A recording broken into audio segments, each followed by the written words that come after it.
ये कहानी है एक ऐसे शख्स की जिसके बारे में बहुत कम लोगों को पता होगा।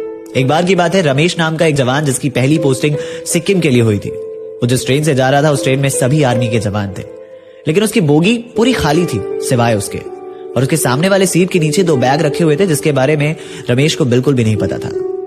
देर रात हो चुकी थी और लोग उसकी बोगी की ओर से अगर गुजरते तो सामने वाले सीट पर प्रणाम करते और आगे निकल जाते। रमेश ने सोचा कि इस बारे में सुबह पूछता हूं, और नींद भी उसको काफी आ रही थी तो वो सो गया। बीच रात में जब उसकी नींद खुली तो देखा कि सामने वाले सीट पर आर्मी के ड्रेस में एक शख्स बैठा हुआ रमेश की ओर देखकर मुस्कुरा रहा था। रमेश भी मुस्कुराया और पूछा कि इस सीट पर लोग प्रणाम क्यों कर रहे हैं। तो सामने वाले शख्स ने कोई जवाब नहीं दिया, वो पहले की भांति मुस्कुरा रहा था। रमेश को थोड़ा अजीब लगा और वो वापस से सो गया, और अचानक से जब उसकी आंखें फिर से खुली तो देखा सामने कोई था ही नहीं। ये देखकर रमेश थोड़ा डर गया और इस वजह से उसको पूरी रात नींद नहीं आई। अगली सुबह उठा तो सबसे पहले उसने यही सवाल सबसे किया कि मेरे सामने वाले सीट पर ऐसी ऐसी चीजें हुई।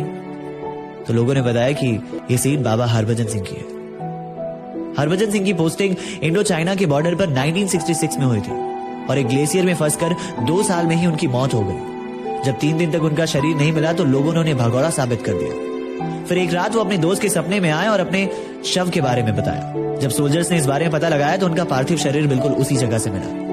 हरभजन सिंह पिछले 40 साल से इंडो चाइना के बॉर्डर पर भारत की रक्षा करते आए हैं। अगर दुश्मन देश में कोई भी प्लानिंग चलती तो इस बात की खबर वो इंडिया को सबसे पहले दे दिया करते। यहाँ तक कि आज भी बाबा हरभजन सिंह की बिस्तर लगाई जाती और हर सुबह उस बिस्तरों पर सिलवटें पाई जाती और उनके जूतों में कीचड़ पाई जाती, और हर साल 2 महीने के लिए उन्हें गांव जाने की छुट्टी भी मिलती और उनका सारा सामान रेलवे स्टेशन से सैनिकों के द्वारा उनके गांव तक पहुंचाया जाता। इस वजह से लोगों ने उन्हें बाबा की उपाधि दे दी और उनके नाम का एक मंदिर भी बनवाया। और ये भी कहा जाता है कि अगर सीमा पर कोई भी जवान अनुशासन में नहीं रहता सजा भी देते, और अगर किसी जवान की गलती से आंखें लग जाती तो उन्हें थप्पड़ मार के जगाया भी करते। जब ये सारी बात रमेश को पता चली तो रमेश काफी अचंभित सा हो गया। वो अपने बंकर पहुंचते ही सीधे बाबा के मंदिर पर पहुंचा और वापस से वो सारी बातें याद करने लगा जो जो चीजें उसके साथ ट्रेन में हुई थी। और इस बार फिर से बाबा हरभजन सिंह उसके सामने वही मुस्कुराता हुआ चेहरा लेकर खड़े हो। लेकिन इस बार रमेश ने उन्हें अनदेखा नहीं किया, बल्कि दिल से एक सल्यूट मारा। अर्थात कमाल है ना, लोग यूं ही डरते हैं, ये भी बड़ी अजीब विडंबना है। कोई मर मर के जीता है और कोई मर के जीता है। अर्थात एक जवान कहलाना इतना आसान नहीं है। जज्बातों को पिघलाकर रगों में लोहा भरना पड़ता है। एक जवान होना जैसे पत्थर में जान होना। कभी ठंड में ठिठुर कर देखना, कभी तपती धूप में जल कर देखना कैसे होती है हिफाजत मुल्क की, कभी सरहद पर चल कर देखना।